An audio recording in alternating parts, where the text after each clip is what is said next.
ಭಾರತದಲ್ಲಿ ನರೇಂದ್ರ ಮೋದಿಯನ್ನ ಕೆಳಗಿಳಿಸೋಕೆ ಭಾರಿ ಷಡ್ಯಂತ್ರ ನಡೆಸಲಾಗಿತ್ತು ಅನ್ನೋ ಸ್ಫೋಟಕ ಮಾಹಿತಿ ಟ್ರಂಪ್ ಮೂಲಕ ಹೊರಬಿದ್ದಿದೆ. ಆದ್ರೀಗ ಷಡ್ಯಂತ್ರ ನಡೆಸಿದ ಯಾರು ಅನ್ನೋದರ ಕುರಿತು ತನಿಖೆ ಆರಂಭವಾಗಿದೆ. ಈ ತನಿಖೆಯಲ್ಲಿ ಸಿಕ್ಕಬೀಳೋದು ಯಾರು ಗೊತ್ತಾ? ರಾಜಕಾರಣದ ಒಂದು ವಲಯದಲ್ಲಿ ಸಣ್ಣ ಕಂಪನ ಕೂಡ ಆರಂಭವಾಗಿದೆ.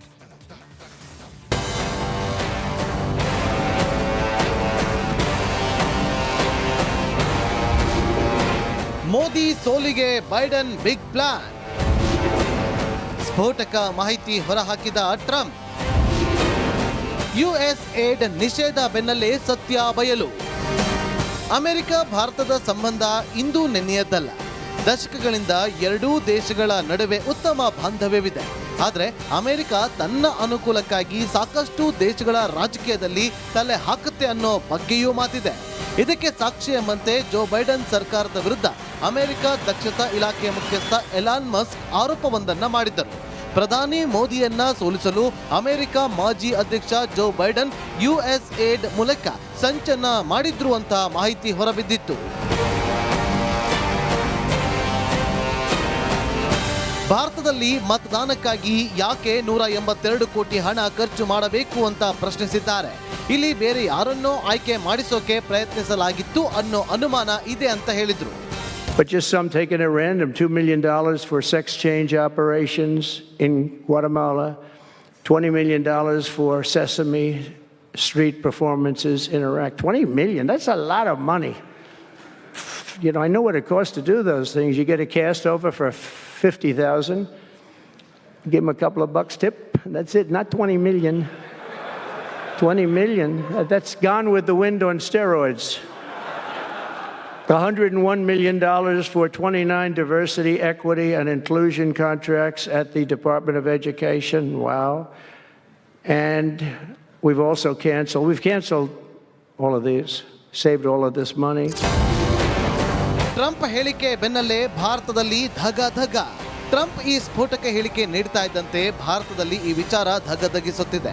ಅಮೆರಿಕ ಸಂಸ್ಥೆಯಿಂದ ಹಣ ಪಡೆದಿದ್ದು ಯಾರು, ಯಾಕಾಗಿ ಪಡೆದಿದ್ರು ಅನ್ನೋದರ ಬಗ್ಗೆ ತನಿಖೆ ಆಗಬೇಕು ಅಂತ ಬಿಜೆಪಿ ಒತ್ತಾಯಿಸಿದೆ.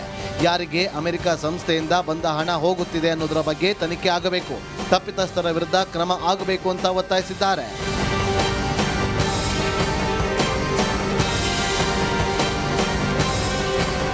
ಭಾರತದ ಆಂತರಿಕ ವ್ಯವಹಾರಗಳಲ್ಲಿ ವಿದೇಶಿ ಹಸ್ತಕ್ಷೇಪದ ಬಗ್ಗೆ ಹಲವು ದಿನಗಳಿಂದ ಮಾತು ಕೇಳಿ ಬರ್ತಾ ಇದೆ.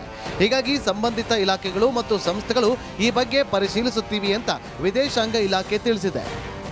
The US administration regarding certain USAID activities and funding, these are obviously very deeply troubling. This has led to concerns about foreign interference in India's internal affairs. Relevant departments and agencies are looking into this matter. ಭಾರತದಲ್ಲಿ 182 ಕೋಟಿಯಷ್ಟು ದೊಡ್ಡ ಮೊತ್ತದ ಅಮೆರಿಕದ ಹಣವನ್ನ ಪಡೆದವರು ಯಾರು? ಅದು ಯಾವುದಾದ್ರೂ ಪಕ್ಷಕ್ಕೆ ಸಂದಾಯವಾಯ್ತಾ?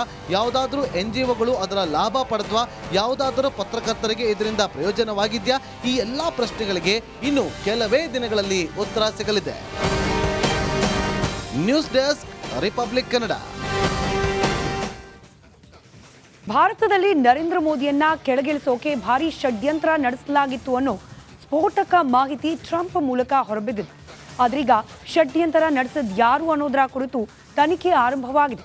ಈ ತನಿಖೆಯಲ್ಲಿ ಸಿಕ್ಕಬೀಳೋದು ಯಾರು ಗೊತ್ತಾ? ರಾಜಕಾರಣದ ಒಂದು ವಲಯದಲ್ಲಿ ಸಣ್ಣ ಕಂಪನ ಕೂಡ ಆರಂಭವಾಗಿದೆ.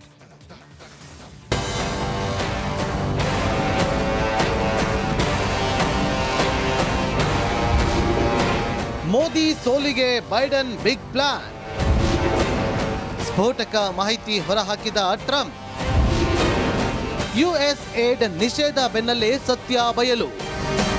ಅಮೆರಿಕ ಭಾರತದ ಸಂಬಂಧ ಇಂದು ನೆನ್ನೆಯದ್ದಲ್ಲ. ದಶಕಗಳಿಂದ ಎರಡೂ ದೇಶಗಳ ನಡುವೆ ಉತ್ತಮ ಬಾಂಧವ್ಯವಿದೆ. ಆದರೆ ಅಮೆರಿಕ ತನ್ನ ಅನುಕೂಲಕ್ಕಾಗಿ ಸಾಕಷ್ಟು ದೇಶಗಳ ರಾಜಕೀಯದಲ್ಲಿ ತಲೆ ಹಾಕುತ್ತೆ ಅನ್ನೋ ಬಗ್ಗೆಯೂ ಮಾತಿದೆ. ಇದಕ್ಕೆ ಸಾಕ್ಷಿ ಎಂಬಂತೆ ಜೋ ಬೈಡನ್ ಸರ್ಕಾರದ ವಿರುದ್ಧ ಅಮೆರಿಕ ದಕ್ಷತಾ ಇಲಾಖೆ ಮುಖ್ಯಸ್ಥ ಎಲಾನ್ ಮಸ್ಕ್ ಆರೋಪವೊಂದನ್ನು ಮಾಡಿದ್ದರು. ಪ್ರಧಾನಿ ಮೋದಿಯನ್ನ ಸೋಲಿಸಲು ಅಮೆರಿಕ ಮಾಜಿ ಅಧ್ಯಕ್ಷ ಜೋ ಬೈಡನ್ ಯುಎಸ್ ಏಡ್ ಮೂಲಕ ಸಂಚನ್ನ ಮಾಡಿದ್ರು ಅಂತ ಮಾಹಿತಿ ಹೊರಬಿದ್ದಿತ್ತು. ಭಾರತದಲ್ಲಿ ಮತದಾನಕ್ಕಾಗಿ ಯಾಕೆ 182 ಕೋಟಿ ಹಣ ಖರ್ಚು ಮಾಡಬೇಕು ಅಂತ ಪ್ರಶ್ನಿಸಿದ್ದಾರೆ. ಇಲ್ಲಿ ಬೇರೆ ಯಾರನ್ನೋ ಆಯ್ಕೆ ಮಾಡಿಸೋಕೆ ಪ್ರಯತ್ನಿಸಲಾಗಿತ್ತು ಅನ್ನೋ ಅನುಮಾನ ಇದೆ ಅಂತ ಹೇಳಿದ್ರು. But just some taking at random, $2 million for sex change operations in Guatemala, $20 million for Sesame Street performances in Iraq. $20 million, that's a lot of money. You know, I know what it costs to do those things. You get a cast over for $50,000, give them a couple of bucks tip, and that's it, not $20 million. $20 million, that's gone with the wind on steroids. $101 million for 29 diversity, equity, and inclusion contracts at the Department of Education. Wow. And we've canceled all of these, saved all of this money. Trump ಹೇಳಿಕೆ ಬೆನ್ನಲ್ಲೇ ಭಾರತದಲ್ಲಿ ಧಗ.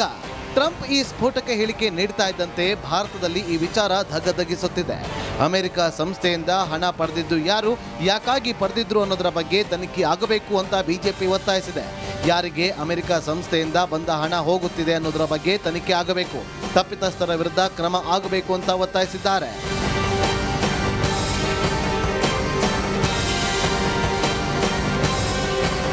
ಭಾರತದ ಆಂತರಿಕ ವ್ಯವಹಾರಗಳಲ್ಲಿ ವಿದೇಶಿ ಹಸ್ತಕ್ಷೇಪದ ಬಗ್ಗೆ ಹಲವು ದಿನಗಳಿಂದ ಮಾತು ಕೇಳಿ ಬರ್ತಾ ಇದೆ. ಹೀಗಾಗಿ ಸಂಬಂಧಿತ ಇಲಾಖೆಗಳು ಮತ್ತು ಸಂಸ್ಥೆಗಳು ಈ ಬಗ್ಗೆ ಪರಿಶೀಲಿಸುತ್ತಿವೆ ಅಂತ ವಿದೇಶಾಂಗ ಇಲಾಖೆ ತಿಳಿಸಿದೆ.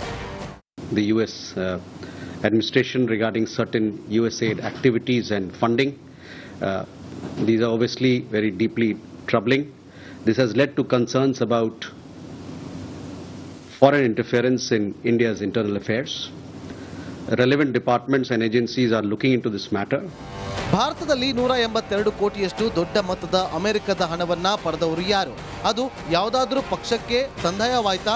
ಯಾವುದಾದ್ರೂ NGOಗಳು ಅದರ ಲಾಭ ಪಡೆದ್ವಾ? ಯಾವುದಾದ್ರೂ ಪತ್ರಕರ್ತರಿಗೆ ಇದರಿಂದ ಪ್ರಯೋಜನವಾಗಿದ್ಯಾ? ಈ ಎಲ್ಲಾ ಪ್ರಶ್ನೆಗಳಿಗೆ ಇನ್ನು ಕೆಲವೇ ದಿನಗಳಲ್ಲಿ ಉತ್ತರ ಸಿಗಲಿದೆ. News desk, republic Kannada.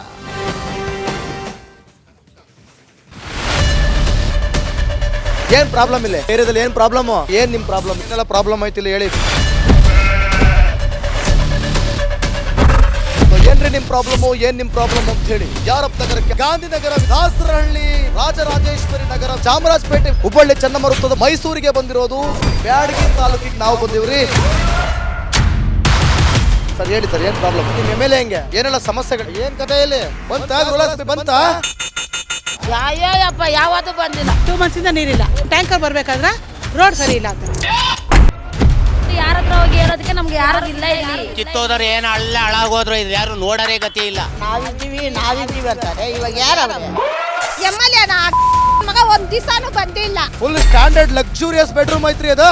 Taj west end tradition blue. ನಿಮ್ದು ಮೀಟಿಂಗ್ ಇಲ್ಲಿ ಮಾಡ್ರಿ. ಇಷ್ಟು ವರ್ಷ ಆಯ್ತು, ಇದಕ್ಕೆಲ್ಲ ಯಾರು ಸರ್ ಜವಾಬ್ದಾರಿ? 2,000 ರೂಪಾಯಿ ಬ್ಯಾಂಕ್ಗೆ ಹೋಗ್ತೀನಿ ಬರ್ತಾ ಇದ್ದೀನಿ. ಬ್ಯಾಂಕಿಗೆ ಹೋಗ್ತೀರಿ 2,000 ಮಾತ್ರ ಬರ್ತಾ ಇಲ್ಲ. 2,000 ನಂದೇ ಹೊಂಟೋಯ್ತು.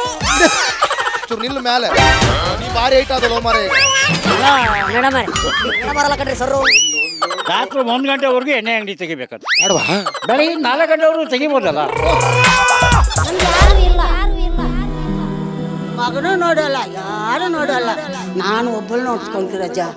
ಮೊಮ್ಮಕ್ಕಳಿಗೆ ಅಮ್ಮ ಅಪ್ಪ ಇಲ್ಲ, ಅವರು ನೋಡ್ಬೇಕು. ಬರ್ತಾ ಇದೀವಿ. ದೇವ್ರು ಬಿಟ್ಟಂಗೆ ಆಗುತ್ತೆ.